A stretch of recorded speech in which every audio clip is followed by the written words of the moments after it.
साथियों नमस्कार, मैं मनोज सहारण। आज इस वीडियो में हम दो टॉपिक डिस्कस करेंगे। पहला है व्यतिकरण और दूसरा है यंग का द्विसलिट प्रयोग। तो चलिए स्टार्ट करते हैं। पहले हम व्यतिकरण पढ़ लेते हैं। व्यतिकरण व्यतिकरण की घटना हमें कब मिलती है? जब दो तरंगें अध्यारोपित होती है। जब दो तरंगें अध्यारोपित होती है, जब दो तरंगें अध्यारोपित होती है तो व्यतिकरण की घटना प्राप्त होती है। व्यतिकरण की घटना प्राप्त होती है। तो क्या दो तरंगें जब भी अध्यारोपित होगी, क्या व्यतिकरण की घटना ही प्राप्त होगी? इसका आंसर तो क्या जब दो तरंगें अध्यारोपित होगी तो क्या सदैव व्यतिकरण की घटना प्राप्त होगी? इसका आंसर है नहीं। इसके लिए भी आवश्यक शर्त है। कुछ केस में व्यतिकरण मिलता है, कुछ केस में हमें लिसाजू की आकृतियाँ मिलती है, कुछ केस में हमें विस्पंद प्राप्त होते हैं, बीट्स मिलते हैं। तो व्यतिकरण प्राप्त होने की स्थिति क्या है? इस व्यतिकरण प्राप्त होने की शर्त बोल देता हूं मैं। व्यतिकरण प्राप्त होने की शर्त।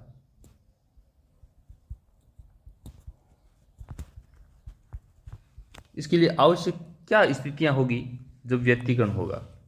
पहली स्थिति, जो दो तरंगें अध्यारोपित हो रही है वो दोनों तरंगें एक ही दिशा में गमन कर रही हो।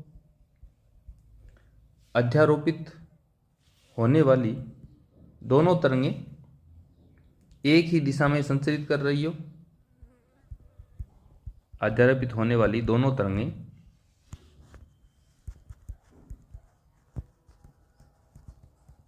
तरंगें एक ही दिशा में संचरित हो रही हो, मतलब संचरण की दिशा दोनों की समान हो। एक ही दिशा में संचरित हो रही हो या फिर गति कर रही हो, एक ही बात है, संचरित होती हो। दूसरी स्थिति क्या है? इसके लिए आवश्यक शर्त क्या है? दोनों तरंगों की जो आवृत्तियां हैं वो सेम होनी चाहिए। दोनों तरंगों की आवृत्तियां समान हो। इनके आयाम पर क्या कंडीशन है कि दोनों तरंग कौन सी? जो अध्यारोपित हो रही है, दोनों तरंगों के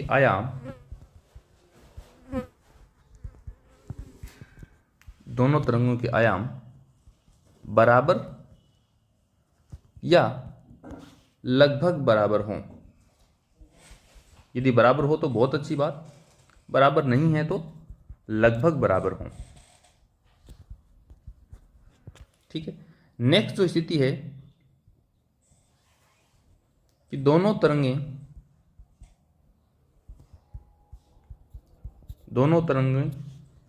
के मध्य कलांतर कितना हो? कलांतर नियत हो। दोनों तरंगों के मध्य कलांतर कितना रहना चाहिए? नियत रहना चाहिए। ऐसे दो स्रोत जिनसे उत्पन्न तरंगों में कलांतर क्या हो? नियत हो, तो वो दोनों स्रोत क्या कहलाते हैं? कला संबद्ध स्रोत। इसका अर्थ क्या हुआ? अर्थात दोनों तरंगों के स्रोत क्या होने चाहिए? दोनों तरंगों के जो सोर्स है, स्रोत कला संबद्ध होने चाहिए। कला संबद्ध होने चाहिए। दोनों तरंगों के स्रोत कला संबद्ध होने चाहिए। ठीक है। अब कला संबद्ध स्रोत की स्थिति क्या है कि यदि दो स्रोत स्वतंत्र है तो वो कभी भी कला संबद्ध नहीं होगी। दो स्वतंत्र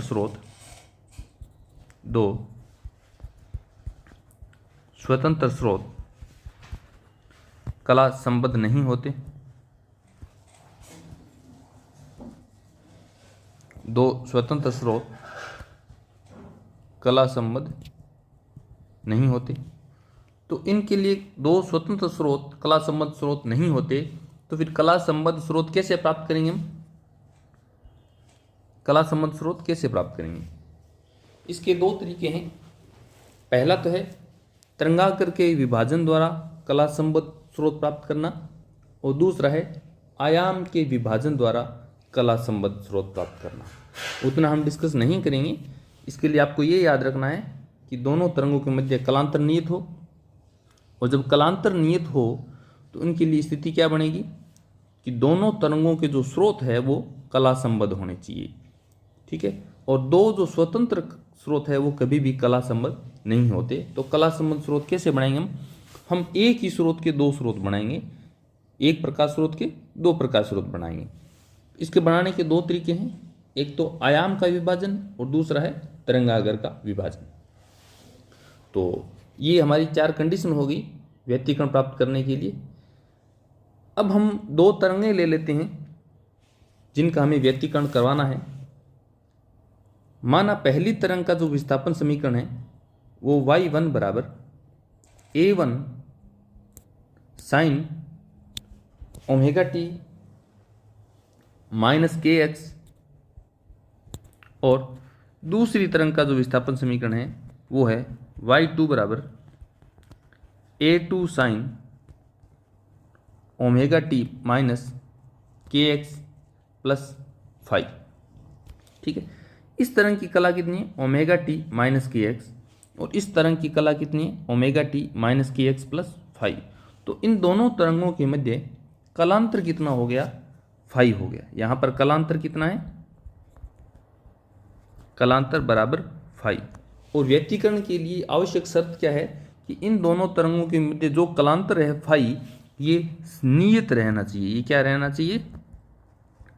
नियत रहना चाहिए, अर्थात समय के साथ बदलना नहीं चाहिए, यह नियत रहना चाहिए। इसका मान 0 डिग्री भी हो सकता है, इसका मान 90 डिग्री अर्थात π/2 रेडियन भी हो सकता है, इसका मान 3π/2 रेडियन भी हो सकता है। कुल मिलाकर मान नियत रहना चाहिए, बदलना नहीं चाहिए, ठीक है। अब ये जब दोनों तरंगें अध्यारोपित होगी y1 और y2, तो हम अध्यारोपण के सिद्धांत से परिणामी तरंग का विस्थापन समीकरण लिख सकते हैं y1 प्लस y2। ये y क्या है? परिणामी तरंग का विस्थापन समीकरण। तो यहाँ पर y1 और y2 के जब मान रख देंगे तो y बराबर a1 sine omega t minus k x plus a2 sine omega t minus k x plus 5। जब इस कैलकुलेशन को हम सोल्व कर लेंगे तो हमें परिणामी तरंग का विस्थापन समीकरण मिलेगा y बराबर a sign omega t minus k x plus theta. ये परिणामी तरंग का विस्थापन समीकरण है, ठीक है। पहली तरंग का विस्थापन समीकरण में हमने y1 लिखा था और इसका आयाम कितना है? पहली तरंग का a1, दूसरी तरंग का आयाम कितना है? a2। तो यहाँ पर जो परिणामी तरंग मिली है उसका आयाम कितना है? a। तो यहाँ पर a क्या है? परिणामी तरंग का आयाम, एम्पलीट्यूड ऑफ रिजल्टेंट वेव, परिणामी तरंग का आयाम, ठीक है। तो परिणामी तरंग का जो आयाम a है इसका फॉर्मूला मिलता है हमें a1 square plus a2 square plus 2a1 a2 cos 5। यहाँ पर आपको वही कोण लेना है जो दोनों तरंगों में आपने कलांतर लिया था। इन दोनों तरंगों में कलांतर कितना है? 5। तो आपको यहाँ पर cos 5 की टर्म लेनी है। ये जो फॉर्मूला है वो बहुत ज़्यादा इंपॉर्टेंट है, परिणामी तरंग का आयाम, ठीक। इसको नाम दे देते हैं हम समीकरण नंबर 1, ठीक है। अब हम लिख रहे हैं किसी तरंग की जो तीव्रता होती है, तरंग की तीव्रता और उसका जो नोटेशन होता है वो होता है आई, तरंग की तीव्रता उस तरंग के आयाम के वर्ग के समानुपाती होती है। ये तरंग प्रकाशिकी के अकॉर्डिंग है, आयाम के वर्ग के समानुपाती। और किरण प्रकाशिकी के अकॉर्डिंग तरंग की तीव्रता फोटोनों की संख्या से रिलेट करते हैं, परंतु हम तरंग प्रकाशिकी में तरंग की किसी तीव्रता है वो उस तरंग के आयाम के वर्ग के समानुपाती होती है। ठीक है, तो प्रथम तरंग की तीव्रता जिसका हमने विस्थापन समीकरण y1 लिया था, तो उस तरंग की तीव्रता कितनी लिखेंगे? प्रथम तरंग की तीव्रता I1 समानुपाती प्रथम तरंग की तीव्रता के आयाम का वर्ग। ठीक है, और यहाँ पर एक समानुपाती नियतांक हम लिख देते हैं k, तो I1 बराबर k A1 स्क्वायर। ठीक है, इसी प्रकार द्वितीय तरंग की तीव्रता हम कितनी लिखेंगे? I2, और वो I2 है द्वितीय तरंग का आयाम A2 के वर्ग के समानुपाती। यहाँ भी हम एक समानुपाती नियतांक लिखेंगे I2 बराबर k A2 का स्क्वायर। ये हमने प्रथम और द्वितीय तरंग की तीव्रता लिख ली, तो परिणामी तरंग की तीव्रता भी तो लिख सकते हैं। तो परिणामी तरंग की तीव्रता कितनी लिखेंगे हम?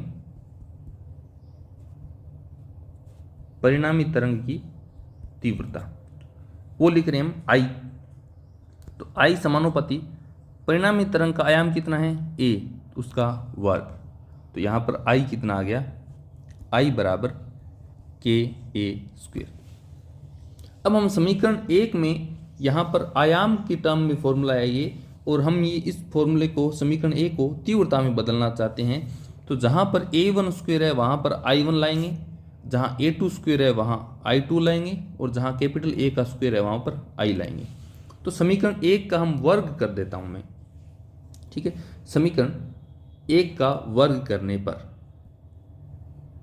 समीकरण 1 का वर्ग करने पर,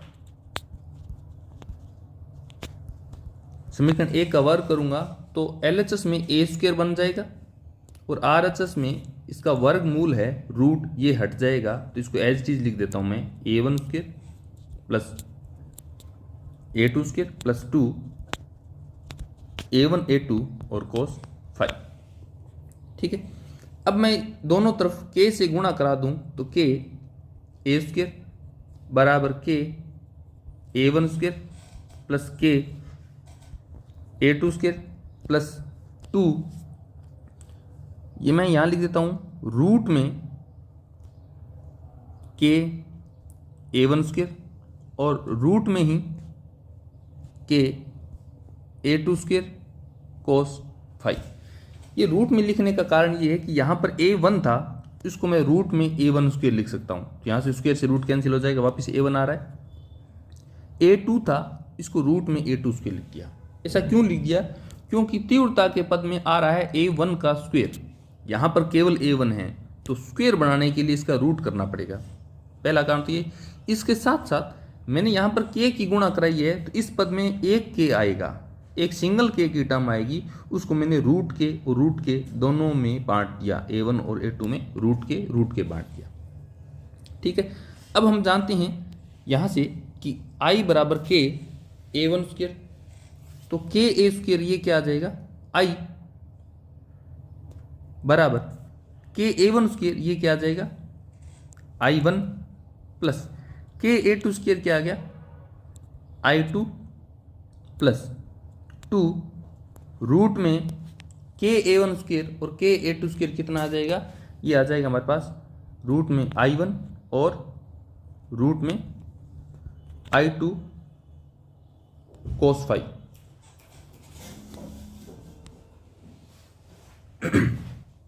और ये जो सूत्र है ये है हमारे पास परिणामी तरंग की तीव्रता का फॉर्मूला। इसको हम बना देते हैं समीकरण नंबर 2। ठीक है, समीकरण नंबर 1 क्या है? परिणामी तरंग का आयाम, और समीकरण नंबर 2 क्या है? परिणामी तरंग की तीव्रता।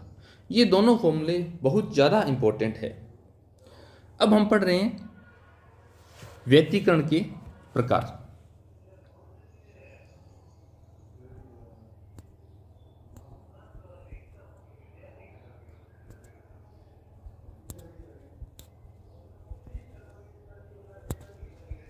व्यतिकरण के प्रकार, तो इसमें हमारे पास पहला व्यतिकरण है संपोषी व्यतिकरण। पहला व्यतिकरण कौन सा है? संपोषी व्यतिकरण।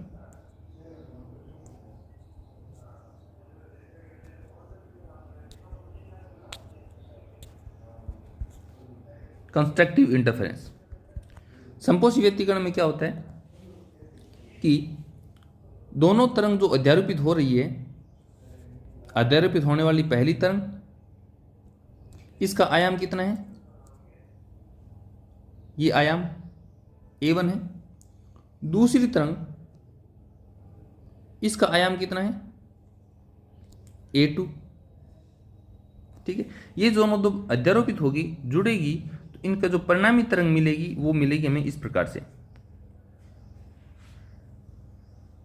ठीक है, और ये जो आयाम है इस तरंग का, परिणामी तरंग का आयाम ये कितना मिलेगा वो हम देख लेंगे। परिणामी तरंग का आयाम, और वो इसका फॉर्मूला कितना, ये नोटेशन कितना है हमारे पास? a। इस प्रकार का जो व्यतिकरण है वो क्या कहलाता है? संपोषी व्यतिकरण।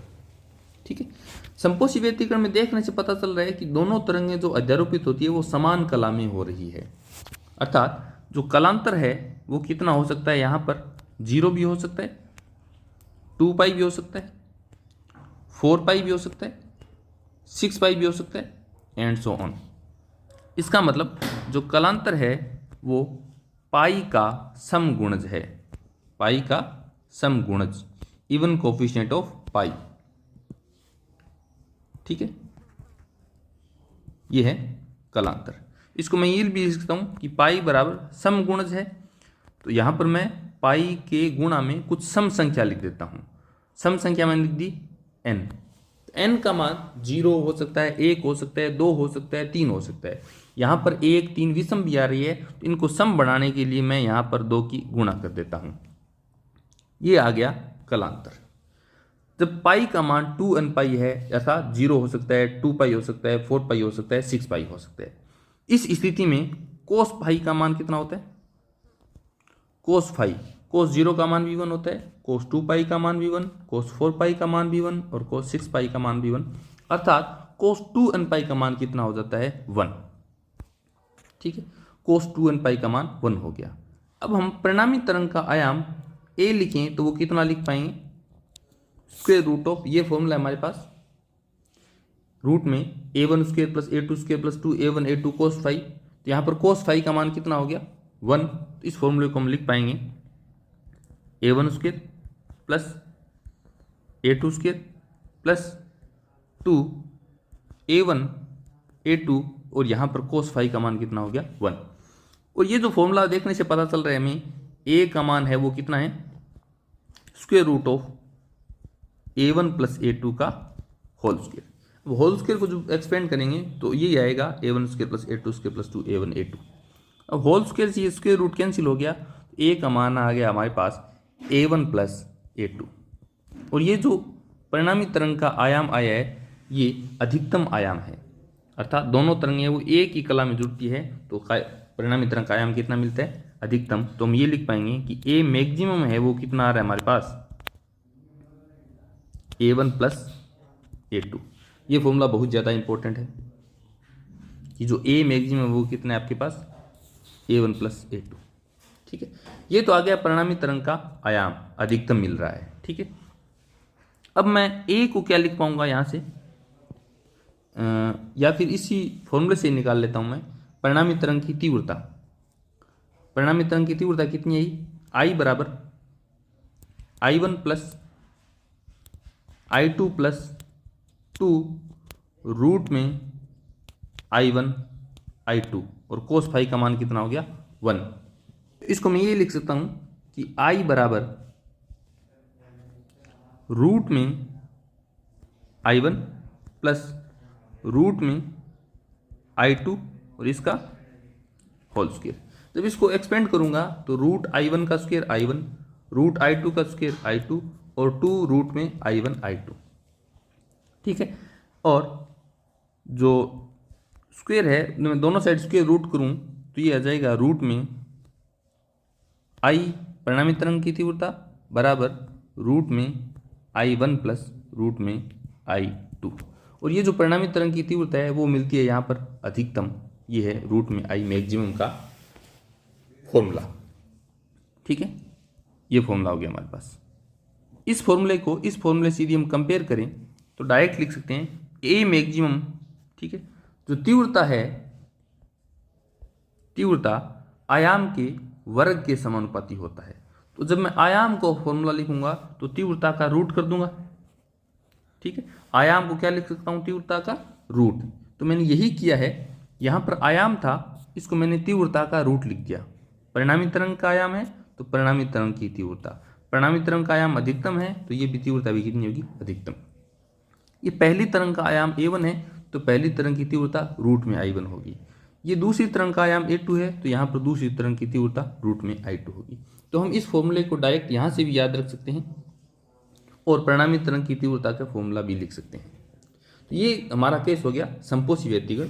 इस व्यतिकरण में दोनों तरंगें समान कला में अध्यारोपित होती हैं और परिणामी तरंग का जो आयाम है वो अधिकतम मिलता है और उसका फॉर्मूला है A1 प्लस। परिणामी तरंग की जो तीव्रता है वो भी अधिकतम मिलती है, उसका फॉर्मूला कितना है, रूट में I मैक्सिमम बराबर रूट में I1 प्लस रूट में I2। अब नेक्स्ट है हमारा पास विनाशी व्यतिकरण। सेकंड है विनाशी व्यतिकरण।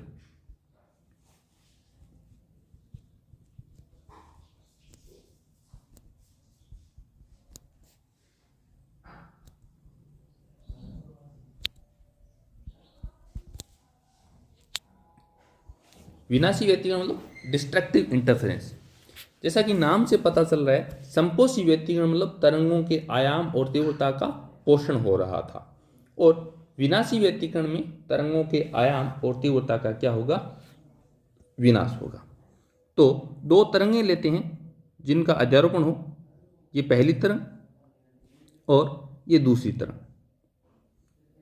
ये दोनों तरंगें इस स्थिति में विपरीत कला में अध्यारोपित होती है। जो पहली तरंग का आयाम है वो है A1, दूसरी तरंग का आयाम है कितना, A2।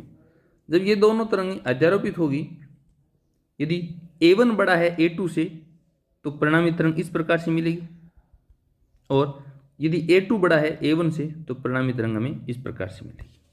ठीक है, यहाँ पर क्या रहा हो रहा है, यदि A1 और A2 यदि बराबर हो गए तो परिणामी तरंग की तीव्रता शून्य होगी, इसका मतलब पूर्णतः विनाश हो गया।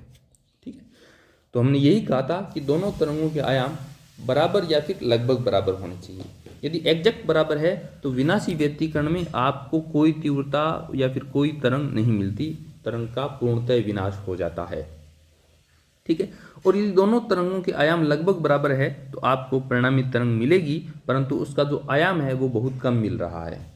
ठीक है, देखने से ही पता चल रहा है इन दोनों तरंगों में कि दोनों तरंगें वो विपरीत कला में अध्यारोपित हो रही है, अर्थात इन दोनों में जो कलांतर है वो कितना होगा, या तो पाई होगा, या 3 पाई होगा, या 5 पाई होगा, या 7 पाई होगा, एंड सो ऑन। इसका मतलब कलांतर कितना हो गया, पाई का विषम गुणज, पाई का विषम गुणज, ओड कोफिशिएंट ऑफ पाई। तो मैं ये लिख सकता हूं कि पाई बराबर पाई, और पाई का विषम गुणज लिखना है मेरे को। कोई संख्या विषम है तो पहले मैं कंफर्म कर लूं कि वो संख्या सम है। तो 2n संख्या है वो हमेशा सम रहती है, और 2n में यदि एक जोड़ दें तो ये संख्या विषम आ जाती है। ठीक है, ये है विनाशी व्यतिकरण के दौरान दोनों तरंगों में कलांतर। जब कलांतर फाई का मान पाई, 3 पाई, 5 पाई, 7 पाई है तो कोस फाई का मान कितना आता है, कोस पाई का मान भी -1, कोस 3 पाई का मान भी -1। इस प्रकार से कोस फाई का मान आ जाता है -1। इस केस में यदि हम परिणामी तरंग के आयाम और तीव्रता निकालें तो यहाँ पर कोस फाई के स्थान पर हम क्या रखेंगे, -1, तो यहाँ माइनस आ जाएगा और ये फॉर्मूला बन जाएगा A1 - A2 का होल स्क्वायर से स्क्वायर रूट कट जाएगा, वो आ जाएगा A1 - A2। ठीक है, यहाँ कोस फाई का -1 रखेंगे मान तो यहाँ भी -1 आ जाएगा और वो बन जाएगा रूट में I1 माइनस रूट में I2 का होल स्क्वायर। तो इसको हम ये लिख सकते हैं, जो परिणामी तरंग का आयाम है वो मिनिमम मिलता है। यहाँ पर आपको पता चल रहा है, दिख भी रहा है ये कि परिणामी तरंग का आयाम मिनिमम मिलता है विनाशी व्यतिकरण में, और वो होता है A1 माइनस A2। ठीक है, और परिणामी तरंग की जो तीव्रता है वो भी कितनी मिलती है, मिनिमम। तो आयाम को मैं क्या लिख सकता हूँ, रूट में तीव्रता, तो रूट आई मिनिमम बराबर A1 को क्या लिख दिया मैंने, रूट में I1 माइनस A2 को मैंने क्या लिख दिया, रूट में I2। जो कांस्टेंट है 1/रूट के वो कैंसिल हो गया यहाँ से, यहाँ पर कांस्टेंट 1/रूट आएगा, 1/रूट के आएगा, वो कैंसिल हो गया, उसको आप छोड़ें। तो ये परिणामी तरंग का आयाम और परिणामी तरंग की तीव्रता के फॉर्मूले हो गए। विनाशी व्यतिकरण में दोनों ही मिनिमम मिल रहे हैं। ठीक है, अब हम जो फॉर्मूले निकाले हैं, A maximum, A minimum, root में I मैक्सिमम, रूट में I मिनिमम, इनके अनुपात निकाल लेते हैं। ठीक है, तो A मैक्सिमम और A मिनिमम अधिकतम और न्यूनतम आयाम अनुपात कितना होगा। A मैक्सिमम का मान था हमारे पास A1 प्लस A2 और A मिनिमम का मान है हमारे पास A1 माइनस A2। ठीक है, तथा रूट में I मैक्सिमम और रूट में I मिनिमम, इनका अनुपात कितना होगा। रूट में I मैक्सिमम हमारे पास root I1 plus root I2 और रूट में I मिनिमम क्या है, रूट I1 माइनस में रूट I2। A मैक्सिमम बटा A मिनिमम को मैं रूट I मैक्सिमम बटा रूट I मिनिमम भी देख सकता हूँ। इसका मतलब ये दोनों फॉर्मूले आपस में बराबर है कि A मैक्सिमम बटा A मिनिमम बराबर A1 प्लस A2 बटा में A1 माइनस A2 बराबर रूट में I मैक्सिमम बटा रूट में I मिनिमम बराबर root I1 plus root I2 बटा root I1 minus root I2। तो ये हमारे पास एक इम्पोर्टेंट फॉर्मूला निकल कर आएगा। न्यूमेरिकल जो सारे आते हैं वो कहीं न कहीं इसी फॉर्मूले से ही रिलेटेड होते हैं। अधिकतम और न्यूनतम आयाम और तीव्रता के फॉर्मूले आ जाए तो इस फॉर्मूले से कोई न्यूमेरिकल आ जाए तो वो इस फॉर्मूले से सारे सॉल्व हो जाएंगे। आप इसको याद रख लेना। इसमें हमने ये चीज़ नोट की है कि कहीं पर परिणामी तरंग की तीव्रता अधिकतम मिल रही है, कहीं पर परिणामी तरंग की तीव्रता न्यूनतम मिल रही है। ठीक है, और कालांतर पर डिपेंड करता है कि परिणामी तरंग कितनी मिलेगी, अधिकतम तीव्रता की मिलेगी या फिर न्यूनतम तीव्रता की मिलेगी। तो उसके लिए हम एक डायग्राम बना लेते हैं। यहाँ पर ये है परिणामी तरंग की तीव्रता I और ये है दोनों तरंगों में कलांतर फाई। फाई का मान 0 भी होगा, फाई का मान पाई भी होगा, फाई का मान 2 पाई भी होगा, 3 पाई भी होगा, 4 पाई भी होगा और 5 पाई भी होगा एंड सो ऑन। ठीक है, जब फाई का मान 0 है तब आपको अधिकतम तीव्रता मिलती है और वो है रूट में अधिकतम तीव्रता मिलती है। ठीक है, और फाई का मान जब 0 है, सॉरी पाई है, तो यहाँ पर न्यूनतम तीव्रता, यहाँ पर आपको वापस अधिकतम तीव्रता, यहाँ पर वापस न्यूनतम तीव्रता, यहाँ पर वापस अधिकतम तीव्रता और यहाँ पर न्यूनतम तीव्रता। तो इस प्रकार से तीव्रता का एक हम ग्राफ बना सकते हैं। ये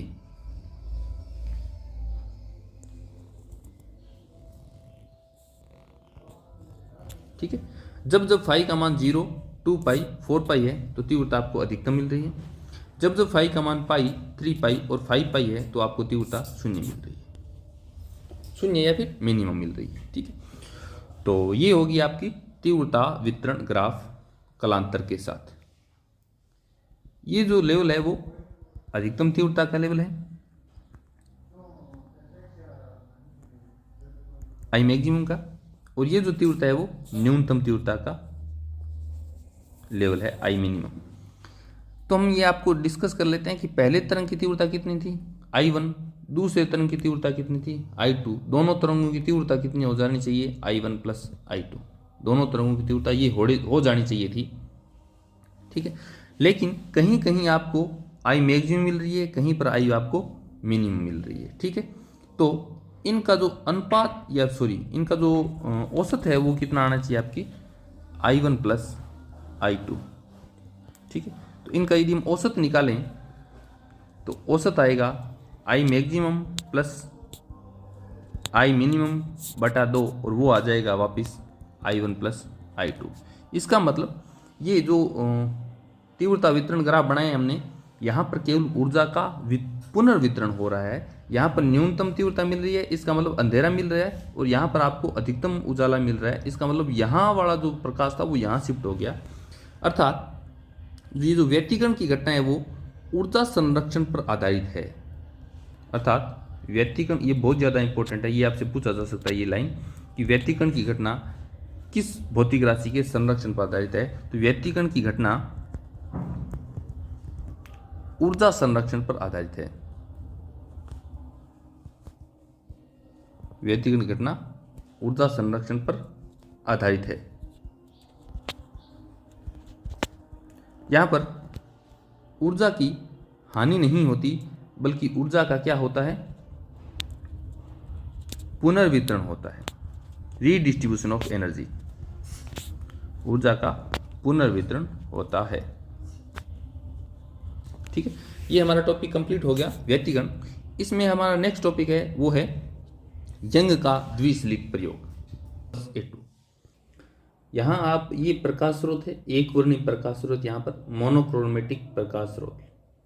तो यहाँ से एक ही रंग निकलता है और ये एक सिंगल सोर्स है स्लिट S। यहाँ से प्रकाश एक तरंग निकलती है और इस तरंग के हम तरंगाग्र के विभाजन से दो स्लिट बना लेते हैं और वहाँ से दो तरंगें गुजारते हैं। यदि आप यहाँ देखें तो इन दोनों तरंगों पर हमारे यहाँ पर व्यतिकरण होगा, और ध्यान दें ये दोनों तरंगें इधर जा रही है, दोनों तरंगों की गति की दिशा एक है, और ये दोनों जो स्रोत है S1 और S2, ये दोनों कौन से स्रोत है, कोहेरेंट सोर्स, इसका मतलब कला संबद्ध स्रोत। ठीक है, तो ये दोनों तरंगे हैं, इन दोनों तरंगों में कलांतर क्या होगा, नियत रहेगा। तो यहाँ पर व्यतिकरण संभव है। इसके साथ साथ ये S1 और S2 से जो दोनों तरंगें निकल रही है वो दोनों तरंगों की आवृत्तियां समान हैं। क्यों? क्योंकि ये दोनों S1 और S2 स्रोत है, इसका मूल स्रोत कौन सा है, S, और ये जो आवृत्ति मिलेगी इस तरंग की आवृत्ति है वो ही इन दोनों तरंगों की आवृत्ति होगी। इसका मतलब अब ये जो दो तरंगें हैं वो दोनों एक दिशा में गति कर रही है। दोनों तरंगों के जो स्रोत S1 और S2 है ये कला संबद्ध स्रोत है। दोनों तरंगों की आवृत्तियां बराबर है। क्यों? क्योंकि इसकी जो मूल स्रोत है वो एक ही है, यहाँ जो इसकी आवृत्ति है वो ही इन दोनों तरंगों की आवृत्तियां होगी। अब इन दोनों तरंगों के अध्यारोपण से हमें कौन सी घटना मिलेगी, व्यतिकरण। ठीक है, और अब व्यतिकरण को हम घटना यहाँ देखें तो ये दोनों तरंगों के जो तरंगाग्र है ये हमने तरंगाग्र बना लिए वृत्ताकार रूप में, इस तरंग के तरंगाग्र बना लिए वृत्ताकार रूप में। ठीक है, ये जो सपोज दैट लाल रंग के जो आपको वृत्ताकार पथ दिख रहे हैं ये किसी तरंग के श्रृंग मान लेते हैं, और जो नीले रंग के आपको वृत्त दिख रहे हैं ये तरंग के गर्त मान लेते हैं। ठीक है, अब जहां जहां आपको पीले डॉट दिख रहे हैं वहां पर लाल है वो लाल रेखा के साथ ही मिल रही है, तथा नीली रेखा है वो नीली रेखा के साथ मिल रही है। इसका अर्थ ये हुआ कि इन जो पीले बिंदुओं पर श्रृंग है वो श्रृंग के साथ मिल रहा है, तथा गर्त है वो गर्त के साथ मिल रहा है। इसका मतलब इन पीले बिंदुओं पर तरंगों के मध्य संपोषी व्यतिकरण हो रहा है। क्यों? क्योंकि श्रृंग है वो श्रृंग से मिल रहा है, इसका मतलब समान कला में अध्यारोपित हो रही है, व्यतिकरण मिलेगा। इसके बाद यदि हम देखें आपको काले डॉट नजर आ रहे होंगे, इन काले डॉट पर लाल रेखा है वो नीली रेखा के साथ मेल खा रही है, इसका मतलब श्रृंग है वो गर्त के साथ मिल रहा है। तो इन काले बिंदुओं पर दोनों तरंगें विपरीत कला में अध्यारोपित हो रही है, इसका मतलब यहां पर आपको क्या मिलेगी, विनाशी व्यतिकरण। ठीक है, यदि आप पीले डॉट की सीध में आगे चलें तो आपको रेड कलर की एक पट्टी दिखाई दे रही है। यहाँ भी पीले डॉट में आगे सीधे चलें तो यहाँ भी रेड कलर की पट्टी दिखाई दे रही है। ये जो रेड कलर की पट्टियां हैं ये चमकीली फ्रिंज है। चमकीली फ्रिंज क्यों है? क्योंकि इन पट्टियों पर आने वाला जो प्रकाश है वो संपोषी व्यतिकरण होकर आपको अधिकतम तीव्रता मिल रही है, तो ये जो रेड कलर की पट्टियां हैं ये चमकीली फ्रिंज को व्यक्त कर रही है। अब बात करते हैं इनके बीच में काली पट्टियां हैं इनकी। ये जो काली पट्टियां हैं, आपको यदि काले डॉट की सीध में चलें तो यहाँ पर विनाशी व्यतिकरण हुआ है और न्यूनतम तीव्रता मिलती है इन काली पट्टियों पर। तो यहाँ पर इस पर और इस पर ये मिल रही है आपको विनाशी व्यतिकरण। इसके साथ साथ ये जो लाल पट्टियां हैं यहाँ पर आपको संपोषी व्यतिकरण मिल रहा है और ये है चमकीली फ्रिंज। ठीक है, तो यहाँ पर हमने काली फ्रिंज और चमकीली फ्रिंज को नोट कर लिया। इसके साथ यदि देखें, जो एस स्रोत है इसकी सीध में जो पट्टी मिल रही है वो चमकीली पट्टी है, या यूं कहें S1 और S2 के जो बीच में इस जो पर्दा है, इस पर्दे के केंद्र पर जो मिलने वाली पट्टी है वो चमकीली है। इस चमकीली फ्रिंज के बाद में दोनों तरफ काली फ्रिंज मिल रही है और काली फ्रिंजों के आगे यदि हम बात करें तो चमकीली फ्रिंज मिल रही है। तो हमें ये पता चलता है कि केंद्रीय फ्रिंज है वो चमकीली फ्रिंज है। इसके बाद अल्टरनेटिवली आपको चमकीली और काली फ्रिंजें प्राप्त होती है। तो ये हमारा यंग के द्विस्लिट प्रयोग का कंसेप्ट हो गया और इसका जो मैथमेटिकल एक्सप्रेशन है वो हम रे डायग्राम से बना रहे हैं, किरण चित्र बना लेते हैं और इसका हम गणितीय निरूपण देखते हैं। ये हमारे पास दो स्रोत थे, पहला ये स्रोत है S1 और दूसरा ये स्रोत है S2। ये बिंदु P ले लिया, ये बिंदु O है। O बिंदु है वो S1 और S2 के ठीक बीच का केंद्र है, इसको मानते हैं केंद्र बिंदु O। S1 और S2 से जो प्रकाश किरणें बिंदु O पर पहुंचेगी उन प्रकाश किरणों के मध्य पथांतर कितना होगा? 0। क्यों? क्योंकि यहां से जो प्रकाश किरण यहां पहुंचेगी और यहां से प्रकाश किरण जो यहां पहुंचेगी, इनके द्वारा तय किया गया पथ है वो समान है। तो पथांतर कितना हो गया? 0। तो बिंदु O पर पहुंचने वाली प्रकाश किरणों के मध्य पथांतर कितना हो गया? 0 है। तथा बिंदु P पर पहुंचने वाली प्रकाश किरणों के मध्य पथांतर हम निकाल लेंगे। जब बिंदु O पर पथांतर 0 है तो कलांतर भी कितना होगा? 0 होगा। और जब कलांतर 0 है तो हम जानते हैं कि संपोषी व्यतिकरण की घटना मिलती है, और जो संपोषी व्यतिकरण की घटना मिले इसका मतलब वहां पर आपको चमकीली फ्रिंज मिलेगी। तो जो केंद्रीय बिंदु है वहां पर आपको चमकीली फ्रिंज मिलेगी, जैसा हमने यहाँ पर देखा केंद्रीय बिंदु है वहां पर चमकीली फ्रिंज, या फिर यूं कहें केंद्रीय फ्रिंज सदैव चमकीली प्राप्त होती है। ठीक है, अब हम थोड़ी 2-4 पॉइंट है इंपॉर्टेंट वो लिख लेते हैं इसमें। पहले ये S1 स्रोत और ये S2 स्रोत। यंग के द्विस्लिट प्रयोग में, यंग के द्विस्लिट प्रयोग में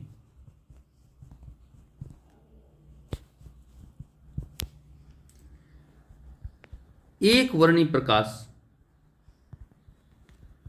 मोनोक्रोमेटिक लाइट, एक वर्णी प्रकाश स्रोत, यहां पर एक वर्णी प्रकाश स्रोत कौन सा है? S। इस एक वर्णी प्रकाश स्रोत से हम दो स्रोत बना रहे हैं और ये दोनों स्रोत कौन से? कला संबद्ध स्रोत है। एक वर्णी प्रकाश स्रोत से प्राप्त प्रकाश के, ये जो अभी लाइन लिख रहा हूं मैं वो बहुत ज्यादा इंपॉर्टेंट है कि एक वर्णी प्रकाश स्रोत के प्राप्त प्रकाश के तरंगाग्र विभाजन, किसका विभाजन कर रहे हैं हम? तरंगाग्र विभाजन, वेव फ्रंट का विभाजन कर रहे हैं। ये आपसे पूछा जा सकता है कि यंग के द्विस्लिट प्रयोग में जो कला संबंध स्रोत प्राप्त किए जाते हैं वो किस विधि द्वारा प्राप्त किए जाते हैं? तो यंग के द्विस्लिट प्रयोग में प्रकाश के तरंगाग्र विभाजन के द्वारा दो कला संबद्ध स्रोत, दो कला संबद्ध स्रोत प्राप्त किए जाते हैं। और डायग्राम में कला संबद्ध स्रोत कौन से हैं? S1 और S2। किस प्रकार प्राप्त किए गए? तरंगाग्र के विभाजन के द्वारा। एक पॉइंट ये हो गया हमारे पास, इंपॉर्टेंट पॉइंट है। ये पूछा जा सकता है कि तरंगाग्र विभाजन होता है या फिर आयाम विभाजन। तो हमारे यहां पर तरंगाग्र विभाजन के द्वारा यंग द्विस्लिट प्रयोग में दो कला संबद्ध स्रोत प्राप्त किए जाते हैं। अब बात आई कि एक ही प्रकाश स्रोत क्यों लिया आपने? पहले आपने एक प्रकाश स्रोत क्यों लिया, उसके बाद दो बनाए आपने? इससे पहले ही दो ले लेते। इसका कारण ये है कि व्यतिकरण के लिए में दो कला संबद्ध स्रोत चाहिए, तो उनसे जो दो तरंगे निकलेगी उनके मध्य कलांतर क्या होगा, शून्य होगा। तो चूंकि एक जो दो स्वतंत्र स्रोत है वो कभी कला संबंध नहीं होते, इसलिए हमने एक स्रोत से ही दो स्रोत बना लिए। अब ये दोनों स्रोत कला संबंध हो गए और इन दोनों स्रोतों से निकलने वाली तरंगों के मध्य कलांतर क्या रहेगा, नियत रहेगा। चूंकि दो स्वतंत्र स्रोत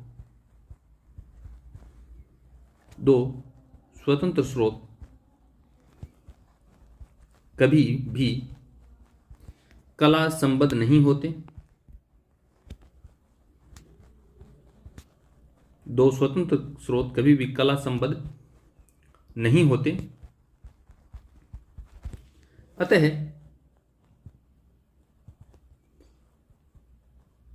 एक स्रोत से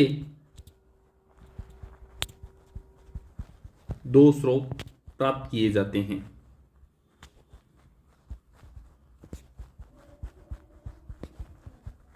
ये जो दो स्रोत है S1 और S2, ये जो एक यहाँ पर पट्टिका है, इस पट्टिका में स्लिट बनाई जाती है, छेद किए जाते हैं। तो यहाँ पर S1 और S2 क्या है, स्लिट है। ये जो स्लिटें हैं वो प्रकाश स्रोत की भांति व्यवहार करती है। यहाँ पर ये देखो, इस कार्डबोर्ड में छेद करके S1 S2 बनाए गए हैं। तो कार्डबोर्ड से इधर के लिए आप देखें तो S1 और S2 दोनों क्या है, प्रकाश के स्रोत। ठीक है, अब हम बात कर लेते हैं कि बिंदु O पर जो तरंगे पहुंचेगी, दो तरंगे पहुंचेगी इस प्रकार से, उन दोनों तरंगों में कलांतर कितना होगा, शून्य, क्योंकि पथांतर भी शून्य। तो लिख लेते हैं कि बिंदु O पर पहुंचने वाली, बिंदु O पर पहुंचने वाली तरंगों के मध्य पथांतर कितना होगा, के मध्य पथांतर बराबर शून्य। जब पथांतर शून्य है तो कलांतर कितना होगा, कलांतर बराबर शून्य। कलांतर शून्य है तो कौन सा व्यतिकरण होगा, संपोषी व्यतिकरण। कौन सा व्यतिकरण, संपोषी व्यतिकरण। और संपोषी व्यतिकरण होता है तो केंद्रीय फ्रिंज है वो कौन सी मिलेगी, चमकीली फ्रिंज, यूं कह सकते हैं। अतः यंग द्विस्लिट प्रयोग में, यंग्स डबल स्लिट एक्सपेरिमेंट, मैं यंग द्विस्लिट प्रयोग को YDSE लिख रहा हूं, बार बार यंग द्विस्लिट प्रयोग लिखूं इससे अच्छा, Young's double slit experiment YDSE, Young का द्विस्लिट प्रयोग। अतः YDSE में केंद्रीय फ्रिंज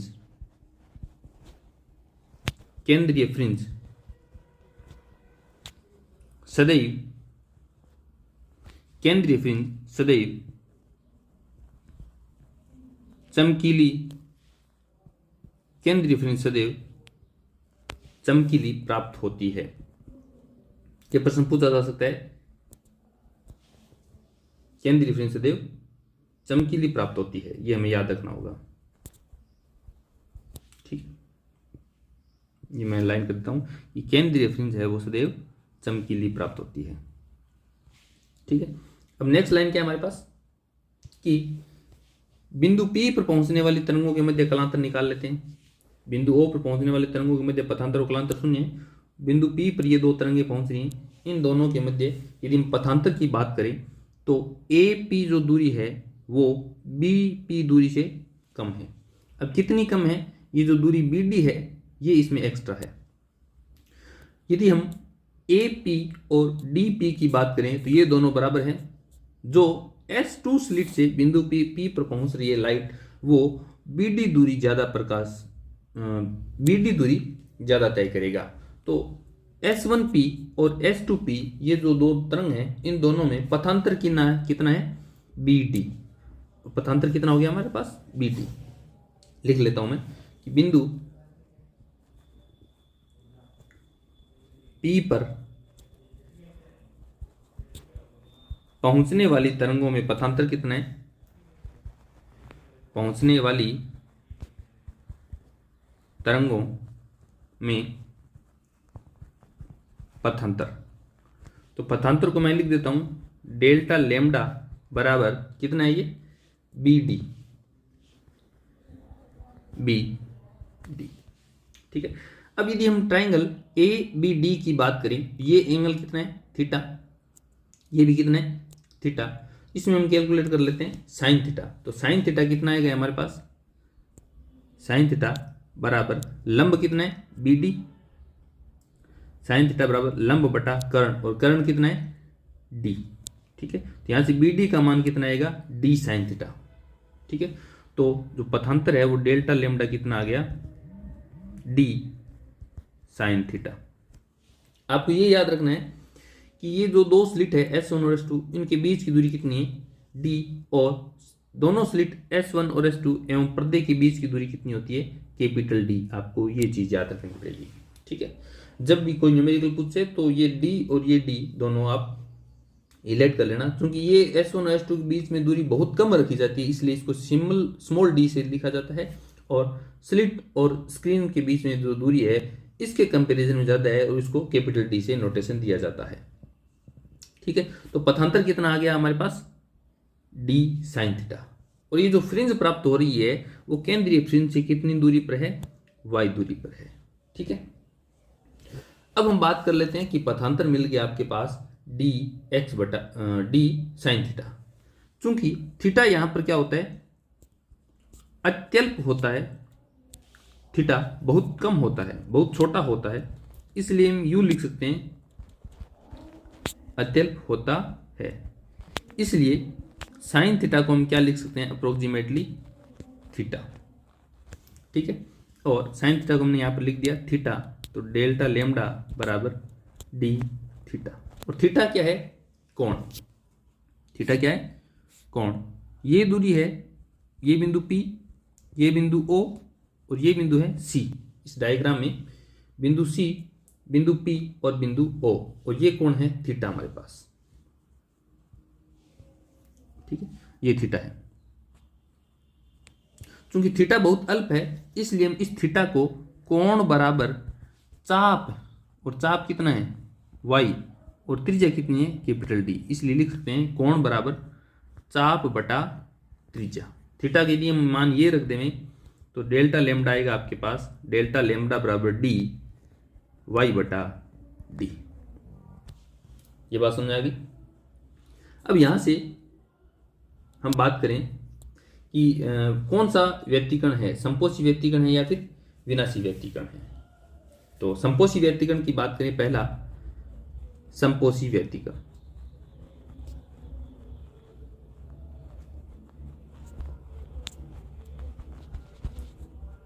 ठीक है। संपोषी व्यक्तीकरण में कलांतर फाई का मान कितना होता है, 2n पाई। कलांतर फाई हो गया 2n पाई, तो पथांतर हमें निकालना है, हमें पथांतर निकालना है, क्योंकि पथांतर इस फॉर्मूले में पथांतर चाहिए डेल्टा लेमडा, तो पथांतर हमें निकालना है। हम जानते हैं कि पथांतर बटा में लेमडा तरंगदैर्घ्य और कलांतर बटा में 2 पाई, ये एक रिलेशन होता है कि पथांतर बटा लेमडा बराबर कलांतर बटा 2 पाई। हमें निकालना है यहाँ पर पथांतर डेल्टा लेमडा, तो डेल्टा लेमडा का मान कितना आएगा, डेल्टा लेमडा बराबर लेमडा बटा 2 पाई और गुणा पथांतर, कलांतर फाई, ठीक है। संपोषी व्यक्तीकरण केस में फाई का मान कितना होता है, 2n पाई, तो डेल्टा लेमडा कितना हो गया, लेमडा बटा 2 पाई, और फाई का मान हो गया 2n पाई। 2 पाई से 2 पाई कैंसिल हो गया, और डेल्टा लेमडा का मान कितना आ गया, n लेमडा। तो संपोषी व्यक्तीकरण केस में कलांतर तो होता है 2n पाई और पथांतर होता है n लेमडा। यदि हम पथांतर इस डेल्टा लेमडा का मान कितना रख दें, n लेमडा, तो ये कितना मिलेगा हमें कि n लेमडा बराबर स्मॉल d y बटा capital D, small d y बटा कैपिटल D, और यहाँ से y का मान कितना निकल गया है हमारे पास, y बराबर n लेमडा d बटा d, y बराबर n लेमडा d बटा d। अब ये y बराबर n लेमडा d बटा d क्या है, हमने कौन सी शर्त ली है यहाँ पर, संपोषी व्यक्तीकरण की। इसका मतलब बिंदु P पर हमें क्या मिल रहा है, संपोषी व्यक्तीकरण, चमकीली फ्रिंज मिल रही है, और चमकीली फ्रिंज के अंदर से कितनी दूरी पर मिल रही है, y। तो यहाँ पर ये जो y है इसको हम लिख देते हैं n, y एन, और इस वाई एन को हम क्या लिख देते हैं कि केंद्र से,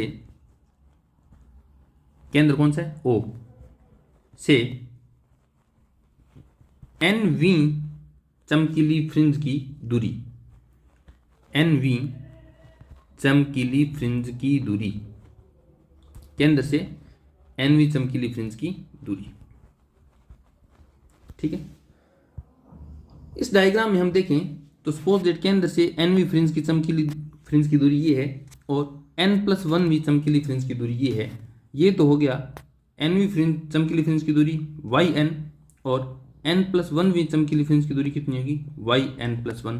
तो ये बीच में क्या है, यहाँ पर काली फ्रिंज है, ये एन वी चमकीली फ्रिंज, यहाँ पर n+1 वी चमकीली फ्रिंज, तो यहाँ पर ये क्या मिल गया आपको, काली फ्रिंज। यदि हम काली फ्रिंज की चौड़ाई निकालें तो n+1 वी चमकीली फ्रिंज की दूरी माइनस एन वी चमकीली फ्रिंज की दूरी करें, ये काली फ्रिंज की चौड़ाई आ जाएगी। तो काली फ्रिंज की चौड़ाई कितना लिख रहे हैं हमें, काली फ्रिंज की चौड़ाई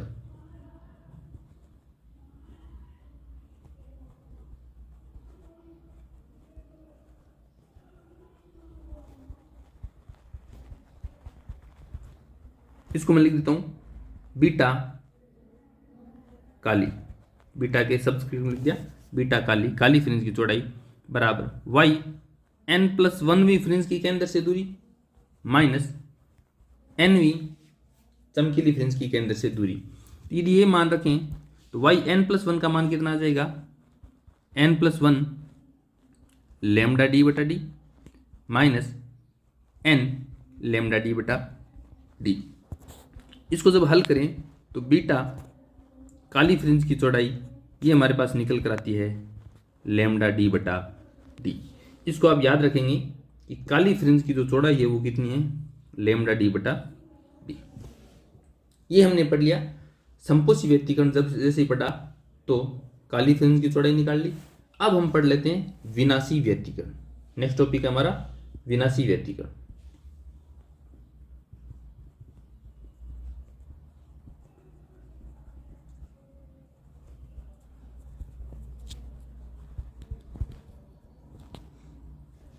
अब विनाशी व्यतिकरण में जो कलांतर है वो कितना मिलेगा आपको, विनाशी व्यतिकरण में कलांतर बराबर पाई का विषम गुणज, और पाई का विषम गुणज कितने लिखेंगे, 2n+1। 2n तो सम हो गया और सम के साथ जैसे एक जोड़ेंगे तो ये राशि विषम आ गई 2n+1 पाई। अब कलांतर का फॉर्मूला, पथांतर का फॉर्मूला कितना है हमारे पास, डेल्टा लेमडा बराबर लेमडा बटा 2 पाई गुणा में कलांतर। ये हमने अभी डिराइव किया यहाँ पर, ये रहा कि डेल्टा लेमडा बराबर लेमडा बटा 2 पाई गुणा में फाई। जैसे हम यहाँ पर फाई का मान रखेंगे तो डेल्टा लेमडा कितना आएगा, लेमडा बटा 2 पाई, और फाई का मान है हमारे पास 2n+1 और पाई। पाई से पाई कैंसिल हो गया और कलांतर का मान पथांतर का मान आ गया लेमडा बटा 2 और 2n+1। ये पथांतर आ गया। ठीक है, अब हम ये पथांतर का मान यदि इस फॉर्मूले में रख दें, इसमें हमने संपोषी व्यतिकरण के दौरान पथांतर का मान रखा और इसी में हम विनाशी व्यतिकरण का पथांतर का मान रख देते हैं। इसको नाम देते हैं समीकरण नंबर ए। यह मान समीकरण ए में रखने पर, यह मान समीकरण ए में रखने पर, ए में रखने पर कितना मिलेगा, लेमडा बटा 2 2n+1 बराबर है हमारे पास ये स्मॉल डी वाई बटा capital D, small D Y बटा कैपिटल डी, और यहाँ से वाई का मान निकल कर आएगा वाई बराबर लेमडा बटा 2 2n+1 और इसी गुणा में कैपिटल डी बटा स्मॉल डी। ये जो y है इसको हम लिख देते हैं सबस्क्रिप्ट में n। इसका मतलब क्या हुआ, ये है केंद्र से nवीं काली फ्रिंज की दूरी। ये क्या है, केंद्र, और केंद्र कौन सा है, O से nवीं काली फ्रिंज की दूरी, nवीं काली फ्रिंज की दूरी। अब हम करते हैं nवीं काली फ्रिंज की दूरी और n+1वीं काली फ्रिंज की दूरी, इन दोनों का यदि अंतर ले लें तो इन दोनों काली फ्रिंज के बीच में जो चमकीली फ्रिंज है उसकी चौड़ाई आ जाएगी। तो लिख देता हूं मैं यहां पर चमकीली फ्रिंज की चौड़ाई, चमकीली फ्रिंज की चौड़ाई, चमकीली फ्रिंज की चौड़ाई बीटा, चमकीली लिख देता हूं मैं, बराबर यहां पर n+1वीं काली फ्रिंज की दूरी केंद्र से माइनस केंद्र से ही nवीं काली फ्रिंज की दूरी। ठीक है, तो बीटा चमकीली कितनी आएगी, बराबर y n का माइनस में y n का मान कितना है, λ/2 2n+1 और कैपिटल D बटा स्मॉल d। इससे पहले yn+1, ये जब yn का मान है यहाँ पर n आ रहा है, यदि यहाँ पर मैं n+1 लिखूँ तो n+1 का मान आ जाएगा और यहाँ पर n+1 जैसे रखूँगा तो ये हो जाएगा 2n+3, तो λ/2 2n+3 और capital D minus small d। इसको जब हल करेंगे तो बीटा चमकीली मतलब चमकीली फ्रिंज की चौड़ाई ये कितनी आएगी, ये भी λ/d ये आएगी। ठीक है, ये समीकरण हमने क्या लिखी थी, बीटा काली फ्रिंज की चौड़ाई λ/d और यहाँ पर चमकीली फ्रिंज की चौड़ाई भी कितनी आ रही, λ/d। तो इन दोनों समीकरणों से ये पता चल रहा है कि चमकीली फ्रिंज तथा काली फ्रिंज दोनों की जो चौड़ाई है वो बराबर मिल रही है। अब हम कुछ महत्वपूर्ण बिंदुओं पर चर्चा कर लेते हैं, इनमें जो रिजल्ट निकले उनमें क्या क्या महत्वपूर्ण बिंदु है। पहला कि व्यतिकरण या फिर यंग के द्विस्लिट प्रयोग में YDSE में बीटा काली मतलब काली फ्रिंज की चौड़ाई बराबर बीटा चमकीली मतलब चमकीली फ्रिंज की चौड़ाई।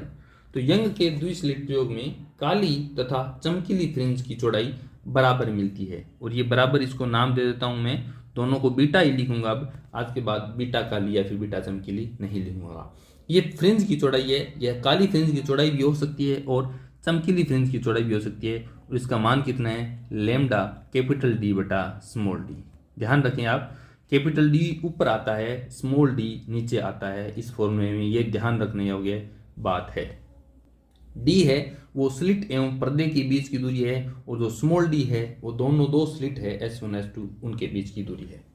ठीक है, एक पॉइंट ये हो गया हमारे पास कि दोनों फ्रिंज है, चाहे वो काली हो चाहे चमकीली हो, दोनों फ्रिंज की जो चौड़ाई है वो क्या मिलेगी, आपको बराबर मिलेगी। नेक्स्ट पॉइंट कि जो यंग के द्विस्लिट प्रयोग में YDSE में केंद्रीय फ्रिंज जो सेंट्रल फ्रिंज है वो केंद्रीय फ्रिंज सदैव चमकदार प्राप्त होती है, चमकदार, तथा उसके बाद उसके दोनों तरफ एकांतर क्रम में मतलब अल्टरनेटिवली एक बार काली तथा एक बार चमकीली फ्रिंज प्राप्त होती है। एकांतर क्रम में चमकीली व काली फ्रिंज प्राप्त होती है, चमकीली व काली फ्रिंज प्राप्त होती है। ये दो पॉइंट हो गए। नेक्स्ट हम ये देखते हैं कि चूंकि बीटा का फॉर्मूला क्या है हमारे पास, बीटा बराबर लैम्डा d बटा d। इससे हम क्या कैलकुलेट करते हैं कि बीटा है वो समानुपाती लैम्डा, अर्थात फ्रिंज की जो चौड़ाई है, फ्रिंज की चौड़ाई तरंगदैर्ध्य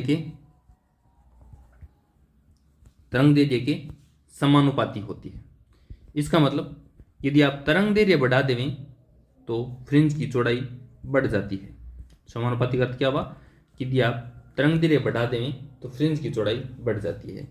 लाल रंग का तरंग दैर्घ्य क्या होता है, ज़्यादा होता है तुलना में, किसकी तुलना में, वॉयलेट के, बैंगनी रंग के तरंग दैर्घ्य में। ठीक है, तो इस अर्थ क्या हुआ, जो लाल रंग की beta red is greater than beta violet, इसका अर्थ क्या हुआ कि लाल रंग की जो फ्रिंज चौड़ाई मिलेगी वो बैंगनी रंग की फ्रिंज की चौड़ाई की तुलना में ज़्यादा होगी। क्यों? क्योंकि लाल रंग का तरंग दैर्घ्य बैंगनी रंग की तरंग दैर्घ्य की तुलना में ज़्यादा होता है, और हम जानते हैं बीटा समानुपाती लैम्डा, तो इससे हम ये कह सकते हैं कि लाल रंग की फ्रिंज की चौड़ाई है वो बैंगनी रंग की फ्रिंज की चौड़ाई की तुलना में ज़्यादा होती है। अब आप ये पूछ सकते हो कि आप इस एक्सपेरिमेंट में एक वर्णी प्रकाश स्रोत लिया था तो लाल रंग या फिर बैंगनी रंग कैसे आ गया? यहाँ पर एक ही प्रकार का रंग होना चाहिए। बिल्कुल हाँ, यहाँ पर एक ही प्रकार का रंग होता है। हम एक बार ये एक्सपेरिमेंट लाल रंग के साथ कर रहे हैं और एक बार बैंगनी रंग के साथ कर रहे हैं। जब लाल रंग के साथ प्रयोग करेंगे ये, उस केस में फ्रिंज चौड़ाई ज़्यादा मिलेगी आपको बैंगनी रंग के प्रयोग की तुलना में। ठीक है, एक पॉइंट ये हो गया। दूसरा, यहां से ये पता चला कि बीटा समानुपाती कैपिटल डी, बीटा समानुपाती कैपिटल डी। अब कैपिटल डी किसको नोटेशन दिया था, हमें आपको याद रखना पड़ेगा ये कि कैपिटल बी स्लिट तथा पर्दे के बीच की दूरी है। इस डी का मान बढ़ा दें, इसका मतलब स्लिट व पर्दे के बीच की दूरी का मान बढ़ाने पर फ्रिंज चौड़ाई का मान बढ़ता है। कैसे? कि यहाँ पर पहले पर्दे यहाँ था तो स्लिट इतनी चौड़ी मिल रही थी, अब पर्दा आप यहाँ ले गए तो स्लिट है वो इतनी चौड़ी मिल गई, चौड़ाई बढ़ा दी। यदि आप पर्दा और पीछे ले जाते हो, यहाँ पर ले आ जाते हो तो स्लिट इतनी चौड़ी मिल जाएगी। तो जैसे जैसे ये डी का मान बढ़ाते जाओगे आप, ये डी का मान बढ़ाते जाओगे तो फ्रिंज की जो चौड़ाई है वो क्या होती जाएगी, बढ़ जाएगी। तो हम ये कह सकते हैं कि जैसे जैसे आप स्लिट और पर्दे के बीच की चौड़ाई बढ़ाते हो तो फ्रिंज चौड़ाई का मान बढ़ जाता है। अर्थात लिख देता हूं, स्लिट मतलब स्रोत S1 व S2, स्लिट व पर्दे जहां पर फ्रिंज मिल रही है आपको चमकीली व काली, स्लिट व पर्दे के बीच की दूरी बढ़ाने पर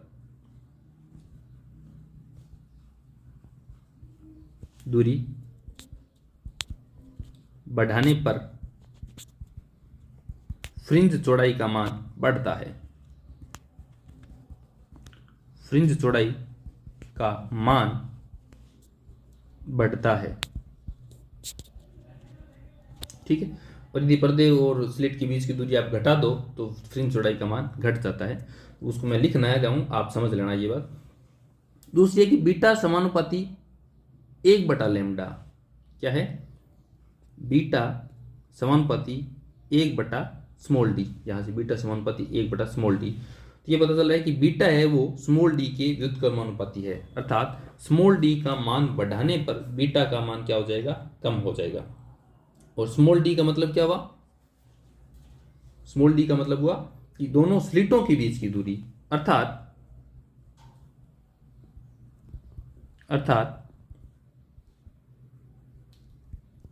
स्लिट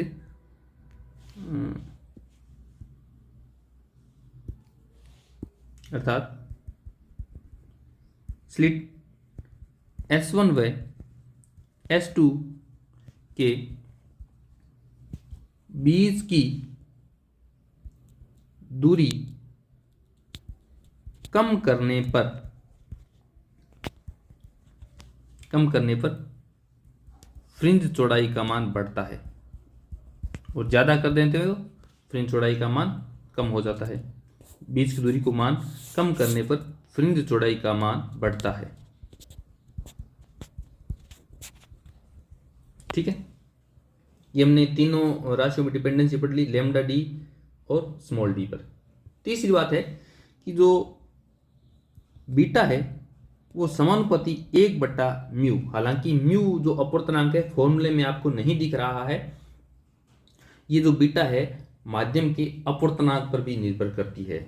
इससे हम क्या कह सकते हैं कि जो बीटा है वो माध्यम के अपवर्तनांक के व्युत्क्रमानुपाती है। अर्थात यदि एक बार हम किसी प्रयोग को एक माध्यम में कर रहे हैं उसके बाद इस पूरे सेटअप को, पूरे प्रयोग को यदि किसी दूसरे माध्यम में प्रतिस्थापित कर देवें तो बीटा का मान चेंज हो जाता है।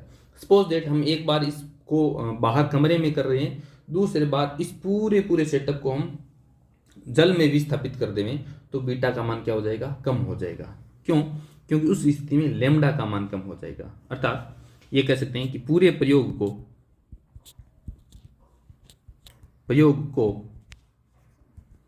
म्यू अपवर्तनांक, ये तो थोड़ा ज़्यादा ही इंपॉर्टेंट है, यहाँ से क्वेश्चन पूछा जा सकता है कि प्रयोग को म्यू अपवर्तनांक वाले माध्यम में विस्थापित कर देने पर, माध्यम में विस्थापित कर देने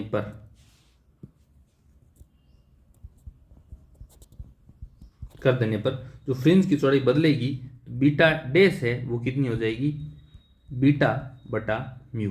पहले किसी माध्यम में फ्रिंज चौड़ाई, हवा में फ्रिंज चौड़ाई बीटा थी, तो उस पूरे सेटअप को म्यू अपवर्तनांक वाले माध्यम में विस्थापित कर दें तो नई फ्रिंज चौड़ाई कितनी होगी, बीटा बटा म्यू।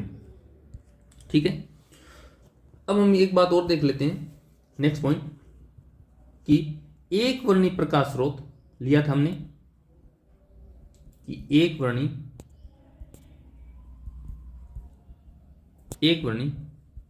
प्रकाश स्रोत लिया था S, उसके स्थान पर, एक वर्णी प्रकाश स्रोत के स्थान पर श्वेत प्रकाश, व्हाइट लाइट, और श्वेत प्रकाश में सारे रंग उपस्थित होते हैं विबग्योर के अकॉर्डिंग।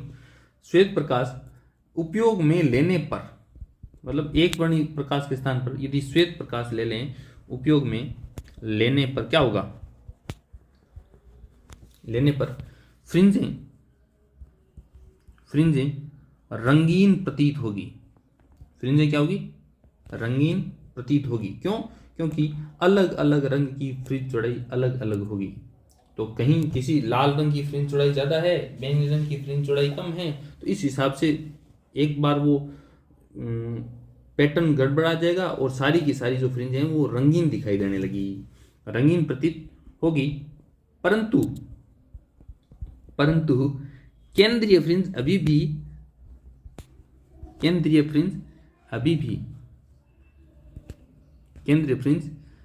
भी श्वेत ही रहेगी,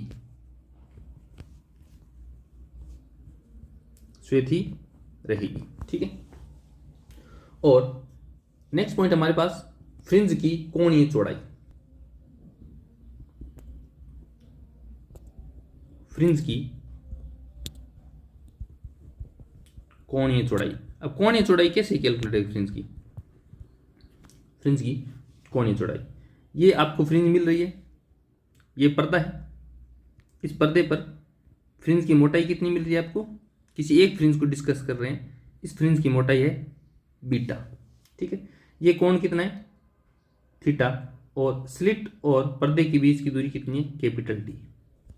कोणीय चौड़ाई का मतलब क्या हुआ, ये थीटा, और थीटा कितना होगा, कोण बराबर यहाँ पर चाप बटा त्रिज्या, और चाप कितना है, बीटा, फ्रिंज चौड़ाई, और त्रिज्या कितनी है, फ्रिंज इस पर्दे के और स्लिट के बीच की दूरी डी।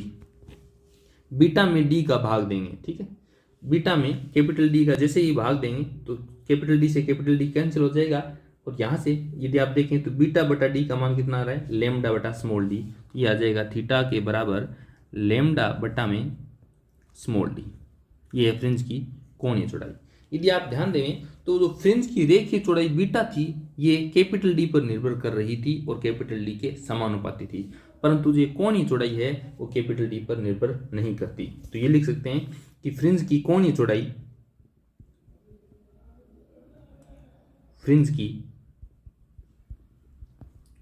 कोणीय चौड़ाई, एंगुलर विड्थ, कोणीय चौड़ाई, ये जो कैपिटल डी है, कैपिटल डी क्या है, स्लिट एवं पर्दे के बीच की दूरी, कोणीय चौड़ाई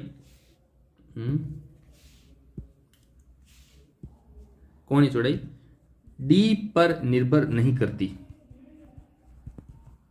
डी पर निर्भर नहीं करती। लास्ट इंपॉर्टेंट पॉइंट हम पढ़ लेते हैं। ये नोट ये है कि आपको ये कह दिया कि ये यंग का द्विस्लिट प्रयोग है, ठीक। ये स्लिट S1 है और ये स्लिट S2 है, ये स्लिट S2 और ये S1। इन दोनों के बीच की दूरी कितनी है? Small d। ये आपके पास पर्दा है, पर्दे पर आपको कोई रैंडम पॉइंट दे दिया P, कोई रैंडम पॉइंट P दे दिया और ये कह दिया कि इस P पॉइंट पर दोनों स्लिट से जो प्रकाश पहुंच रहा है उनके मध्य कालांतर कितना है? पहला प्रकाश ये है और दूसरा प्रकाश ये है। यदि बिंदु P पर S1 व S2 स्लिट से पहुंचने वाले प्रकाश के मध्य, S1 व S2 स्लिट से पहुंचने वाले प्रकाश के मध्य कालांतर कितना है? पहुंचने वाले प्रकाश के मध्य कालांतर कितना है? कालांतर फाई है। तो बिंदु P पर परिणामी तरंग की तीव्रता क्या होगी? परिणामी तरंग की तीव्रता कितनी होगी, ये कैलकुलेट करना है हमें, ठीक है। हम ये मान लेते हैं कि जो S1 और S2 दो स्लिट से तरंग जा रही है, इस तरंग की तीव्रता कितनी है? I। तो इस तरंग की भी तीव्रता कितनी होगी? I। क्यों होगी? क्योंकि ये जो दोनों स्लिटें हैं उनकी चौड़ाई समान ली जाती है, तो दोनों तरंगों से जो तीव्रता निकलेगी वो I निकलेगी। तो बिंदु P पर पहुंचने वाली जो तरंग है इनका व्यतिकरण होगा, तो व्यतिकरण से परिणामी तरंग की तीव्रता I नेट का फॉर्मूला हमने कितना पढ़ा है? I1 plus I2 plus 2 root में I1 I2 और cos फाई। ये कह दिया कि S1 और S2 दोनों स्लिट से जो प्रकाश पहुंच रहा है बिंदु P पर, उन दोनों के मध्य कालांतर कितने हैं? फाई। तो हमने यहाँ पर cos फाई ले लिया। यहाँ पर I1 और I2 क्या है? S1 और S2 से निकलने वाले प्रकाश की तीव्रता, और ये दोनों बराबर है, इसको मैं लिख रहा हूँ I। तो इस स्थिति में I नेट कितना होगा? I प्लस 2, यहाँ पर I1 I2 को मैं I लिखूंगा तो I स्क्वायर हो जाएगा और उस स्क्वायर रूट कैंसिल हो जाएगा, I और cos फाई। इसको हल करने पर परिणामी तरंग की तीव्रता निकल कर आती है I नेट बराबर 4I cos स्क्वायर फाई बटा 2। ये फॉर्मूला भी पूछा जा सकता है कई बार। तो ये हमने यंग का द्विस्लिट प्रयोग पढ़ लिया। यहाँ पर कालांतर फाई है, यदि आपको पथांतर दे देवें तो कालांतर कितना आ जाएगा? कालांतर बराबर, कालांतर और पथांतर में हमें संबंध पता होना चाहिए। कालांतर बराबर 2 पाई और पथांतर डेल्टा लैम्डा बटना उसका तरंग दैर्ध्य लैम्डा। यदि आपको कालांतर दे दिया तो डायरेक्ट फॉर्मूला ये लग ही जाएगा, और यदि पथांतर दे दें तो डेल्टा लैम्डा का मान यहाँ रखेंगे और सोल्व करके हम कालांतर कैलकुलेट कर लेंगे, ठीक है। तो ये हमारा यंग का द्विस्लिट प्रयोग हो गया। इस वीडियो में हमने यंग का द्विस्लिट प्रयोग और व्यतिकरण की घटना ये कंप्लीटली डिस्कस कर लिया है।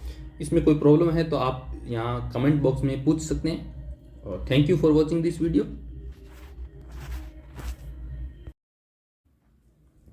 4I cos स्क्वायर फाई बटा 2, ये फॉर्मूला भी पूछा जा सकता है कई बार। तो ये हमने यंग का द्विस्लिट प्रयोग पढ़ लिया। यहाँ पर कालांतर फाई है, यदि आपको पथांतर दे देवें तो कालांतर कितना आ जाएगा? कालांतर बराबर, कालांतर और पथांतर में हमें संबंध पता होना चाहिए। कालांतर बराबर 2 पाई और पथांतर डेल्टा लैम्डा बटना उसका तरंग दैर्ध्य लैम्डा।